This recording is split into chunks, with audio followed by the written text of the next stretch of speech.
ধন্যবাদ। বসুন, দয়া করে সবাই বসুন। বসুন দয়া করে। ধন্যবাদ।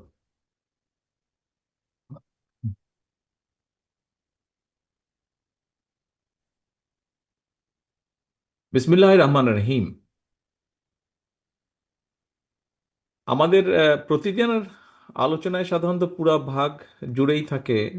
আমরা যেহেতু রাজনীতি করি, এখানে রিজভী সাহেব উপস্থিত আছেন, সহ আরো দু একজন আছেন। আমরা যারা রাজনীতি করি, আমাদের প্রতিদিনের আলোচনা জুড়ে সাধারণত থাকে গণতন্ত্র, গণতান্ত্রিক ব্যবস্থাপনা, মানুষের অধিকার, মানুষের বিষয়ে, এইসব বিষয়গুলি সাধারণত প্রাধান্য পায়। তবে আজকের এই সম্পূর্ণ আলোচনা বা অনুষ্ঠানটি সম্পূর্ণভাবে, সামগ্রিকভাবে পুরো অনুষ্ঠানটি একদমই ব্যতিক্রম। আজকে আপনারা যারা এখানে বক্তব্য রেখেছেন, প্রত্যেকের বক্তব্যের মধ্যেই প্রাধান্য পেয়েছে আহ, বাস্তুতন্ত্র বা ইকোসিস্টেম এবং মানবেতর প্রাণীর যে অধিকার, যে প্রসঙ্গগুলি, সেই বিষয়গুলো, প্রাণী বিষয়ক আজকের এই ব্যতিক্রম ধর্মী যে আমাদের আজকের এই অনুষ্ঠান, এই অনুষ্ঠানের সম্মানিত সভাপতি জনাব আদনান আজাদ, মঞ্চে উপস্থিত সম্মানিত নেতৃবৃন্দ, সামনে উপস্থিত পেট লাভারবৃন্দ, উপস্থিত সকল সম্মানিত উপস্থিতিবৃন্দ, আসসালামু আলাইকুম। প্রাণী, বন্য বা প্রাণী কিংবা পশু পাখি, এইসব প্রাণীকে আমরা যেভাবেই, যে নামেই ডাকি বা চিনি বা তাদেরকে বলি না কেন, মোটা দাগে যদি বলি, এইসব প্রাণীকুলের মধ্যে এক ধরনের প্রাণী রয়েছে যাদের আবাস বা নিবাস কিংবা খাবারের সরাসরি ব্যবস্থা সাধারণত মানুষ করে থাকে। আর যেসব প্রাণী বন্য প্রাণী হিসাবে চিহ্নিত, সেই সব প্রাণীগুলো নিজেরাই নিজেদের আবাস কিংবা খাবারের ব্যবস্থাগুলো করে থাকে। এইসব প্রাণীর জন্য বাস্তুতন্ত্রের সংরক্ষণ এবং নিরাপত্তা বিধান আসলেই অত্যন্ত জরুরি। সম্মানিত উপস্থিতিবৃন্দ, শুধুমাত্র মানবিক কিংবা সামাজিক কারণেই নয়, সৃষ্টিকুলে পশু পাখি প্রাণীর কথা সকল, আমাদের সকল ধর্মেই, শুধু ইসলাম ধর্ম নয়, ইসলাম ধর্ম ছাড়াও অন্যান্য সকল ধর্মেই কিন্তু ধর্মীয়ভাবে গুরুত্বের সঙ্গে বলা হয়েছে। কয়েকজন বক্তা তাদের বক্তব্য তুলে ধরেছেন। প্রাণী জগৎকে প্রকৃতি এবং পৃথিবীর সৌন্দর্যের প্রতীক হিসাবেও কিন্তু চিহ্নিত করা হয়েছে। সেটি ধর্মের অবস্থান থেকেও করা হয়েছে। বিভিন্ন মনীষীও বিভিন্ন সময়ে সেটি তাদের বক্তব্যে তুলে ধরেছেন। পবিত্র কোরআনে বিভিন্ন প্রাণীর নামে বেশ কিছু সূরা আছে, সূরার নামকরণ করা হয়েছে। আল্লাহ তাআলা বলেছেন কোরআনে, একজন বক্তা বলেছেন, আমি তার কথার সূত্র ধরেই বলতে চাই, যে প্রাণীকুল সৃষ্টির অন্যতম কারণ হলো এগুলোতে তোমরা আরোহণ করে থাকো, আর এগুলো সৌন্দর্যের প্রতীক। এছাড়াও কিন্তু বলা হয়েছে পৃথিবীতে বিচরণশীল যত প্রাণী আছে আর যত পাখি দুই ডানা মেলে উড়ে বেড়ায়, তারা সবাই তোমাদের মতন এক এক একক জাতি। পশু পাখি কিংবা বন্য প্রাণী অর্থাৎ সৃষ্টি জগতের প্রতিটি সৃষ্টি একে অপরের জন্য উপকারী।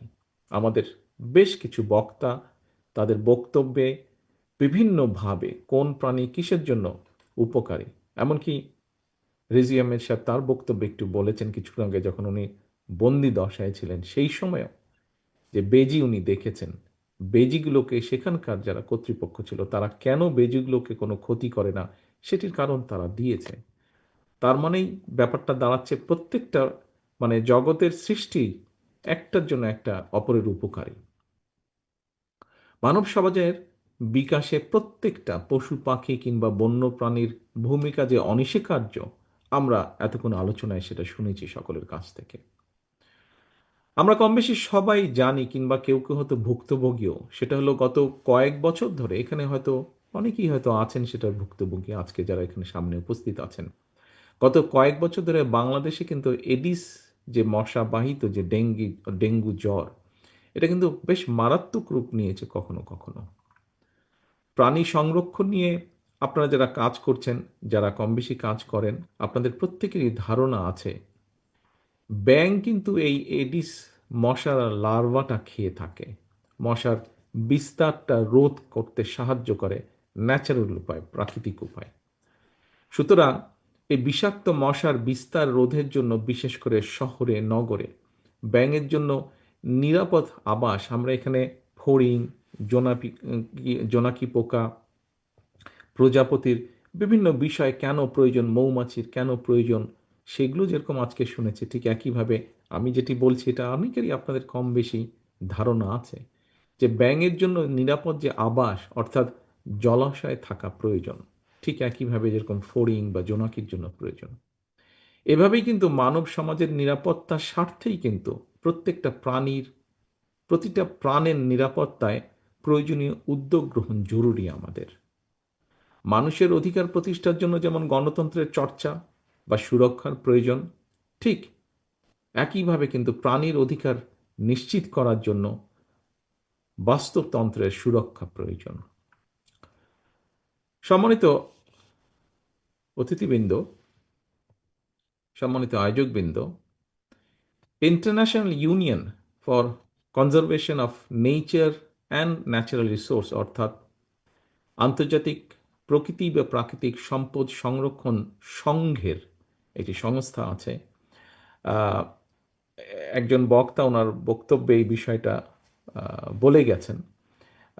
তারপরে আমি রিপিট করছি যে প্রায় 1 দশক আগে তাদের যে রিপোর্ট আছে সেই রিপোর্টে বলা হয়েছে যে এই দেশে 1600-র বেশি প্রজাতি প্রাণী রয়েছে। এই 1600-র ভিতরে প্রায় 300, আমার কাছে আমি যতটুকু জানি, উনি প্রফেসর সাহেব হয়তো আরো একটু কারেক্ট বলতে পারবেন, এর মধ্যে প্রায় 390টি প্রজাতি কিন্তু বিলুপ্তির মুখে চলে গিয়েছে। এবং এটা শুধু বাংলাদেশেই নয়, বিশ্বের আরো অনেক দেশেই কিন্তু মানুষের সৃষ্টি পরিস্থিতির কারণে অনেক প্রজাতির অস্তিত্ব হুমকির সম্মুখীন আজকে। একটি বিশাল একটি প্রিয় উপস্থিতি, আরেকটি বড় বিষয়, বাংলাদেশের গর্ব যেটা আমাদের ঐতিহ্যবাহী, ঐতিহ্যের প্রতীক রয়্যাল বেঙ্গল টাইগার, এটিও আজ এখানে আলোচিত হয়েছে। সময়ের সাথে সাথে এই বাঘও এখন মনে হয় বিলুপ্ত প্রজাতির তালিকায় খুব সম্ভব স্থান করে নিচ্ছে। আমার যতটুকু মনে আছে, যতটুকু দেখেছি আমি, ধারণা আছে 80-র দশকে বাংলাদেশে সুন্দরবনে বাঘের সংখ্যা ছিল খুব সম্ভবত 400-রও বেশি, প্রায় 500-র কাছাকাছি। সর্বশেষ যেই জরিপটা হয়েছে সেই জরিপে যতটুকু আমার ধারণা আছে সেই বাঘের সংখ্যা কমতে কমতে কমতে এখন 100-র কাছাকাছি এসে দাঁড়িয়েছে। হাতির সংখ্যাও এখন কমে 200-র নিচে চলে এসেছে বোধহয়, খুব সম্ভব, বা রাউন্ড অ্যাবাউট 200-র মতন হবে। ঠিক এইভাবে বাংলাদেশের আরো অনেক প্রাণী কিন্তু ধীরে ধীরে যুক্ত হচ্ছে এই বিলুপ্ত প্রজাতির তালিকায়। জনসংখ্যা বৃদ্ধি, জলবায়ুর পরিবর্তন, আনপ্ল্যান্ড নগরায়ন, নদী জলভূমি ভরাট, বন উজাড় সহ নানা কারণে, যেগুলো এর ভেতরেই আলোচকবৃন্দ আলোচনা করেছেন, নানা কারণে একদিকে জীব বৈচিত্র্য যেরকম হুমকির মুখে পড়ছে, ঠিক একইভাবে বন্য প্রাণী পাচারের ঘটনাও কিন্তু বেশ উদ্বেগজনক হারে কিন্তু বাড়ছে। আর এ সকল কারণেই কিন্তু বন্য প্রাণী, জলজ উদ্ভিদ এবং প্রাণীদের যে আবাসস্থল, এগুলোও কিন্তু সংকটের, অস্তিত্ব সংকটের মধ্যে পড়ছে। খুব সম্ভবত এখানে একজন লয়ার আছেন যিনি এ সকল বিষয় নিয়ে কাজ করেন। ওনার এটা, আমি যে কথাটি এখন বলতে চাচ্ছি, ওনার খুব ভালো বোধহয় ধারণা থাকবে এ বিষয়ে।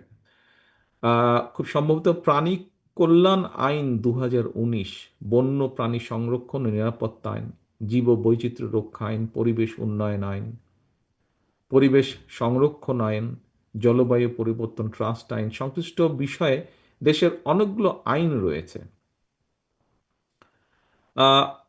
ইনশাল্লাহ জনগণের রায় বিএনপি রাষ্ট্র পরিচালনার সুযোগ পেলে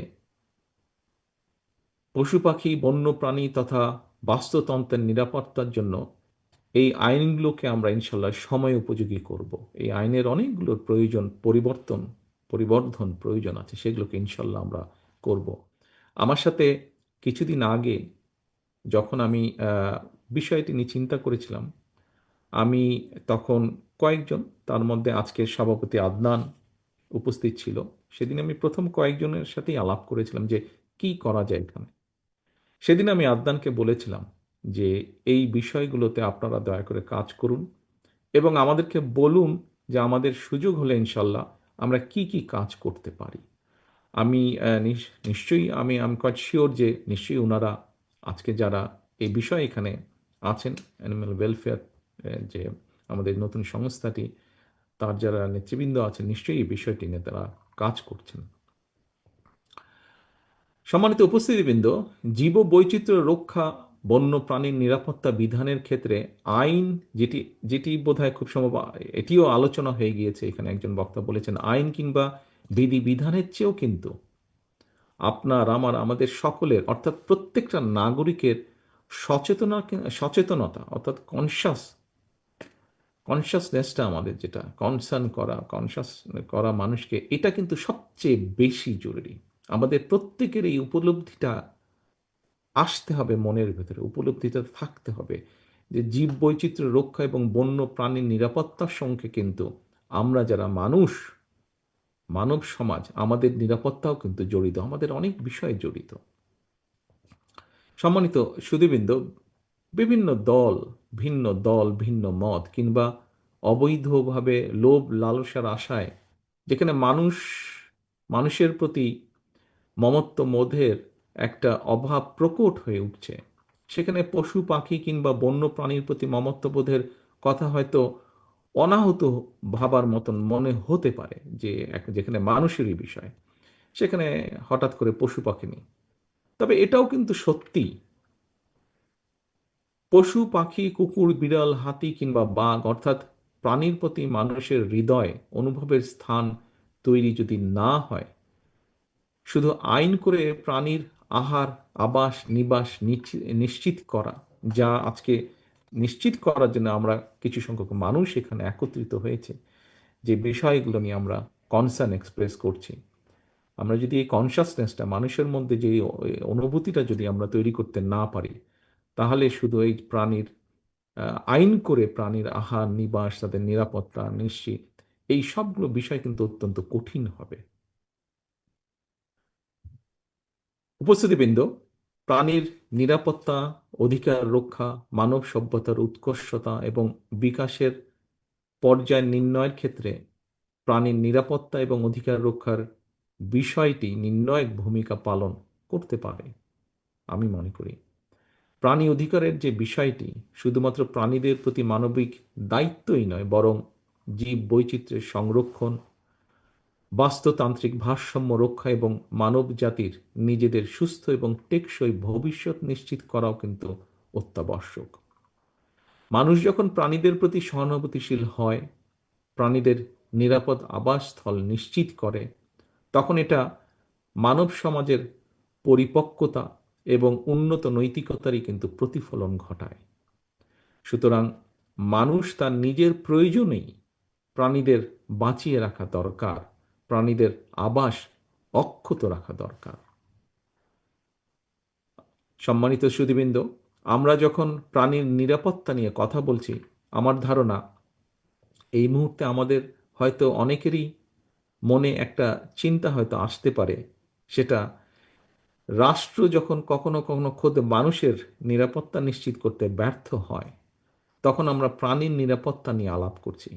কারো মনে এই ধরনের কথা আসাটা অন্যায্য নয় হয়তো, তবে আমাদের বোধহয় এটাও জেনে রাখা প্রয়োজন, নানা ক্ষেত্রে আমাদের সীমাবদ্ধতা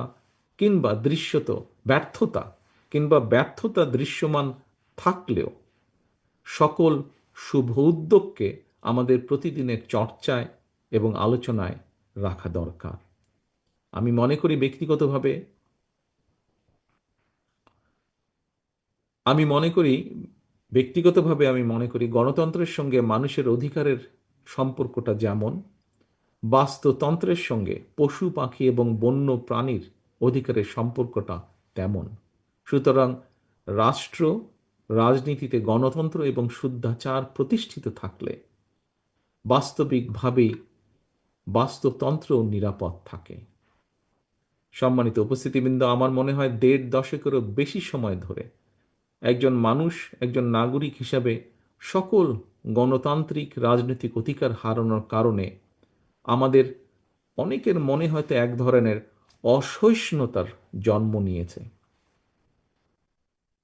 এই অসহিষ্ণুতা কাটিয়ে একজন মানবিক মানুষ হয়ে ওঠার জন্য মনুষ্যত্ব অর্জন আর পশুত্ব বর্জনই হোক আমাদের অঙ্গীকার।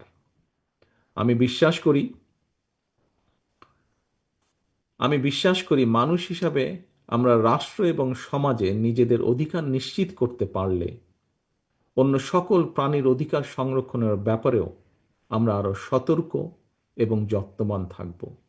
সেই বিবেচনা থেকেই দেশের রাজনৈতিক ডামাডোলের বাইরে এসে পশু প্রাণী প্রেমী কিছু মানুষের আয়োজনের আজকের প্রাণী বিষয়ক এই আলোচনাটি অবশ্যই অর্থবহ এবং অত্যন্ত ভালো একটি উদ্যোগ।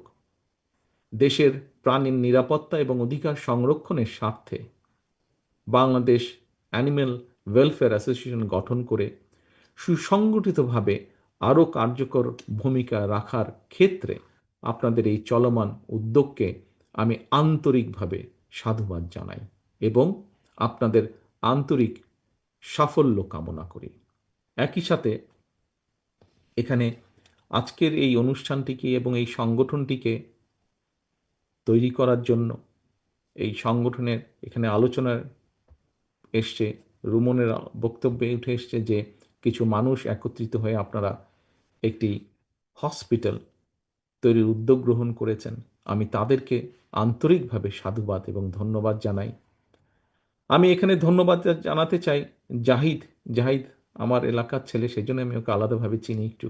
জাহিদকে আমি ধন্যবাদ জানাতে চাই যে এই অ্যাম্বুলেন্সটির কথা উঠে এসেছে, সেই অ্যাম্বুলেন্সটি আজকে এই সংস্থানটিকে জাহিদ উপহার হিসেবে দিয়েছে।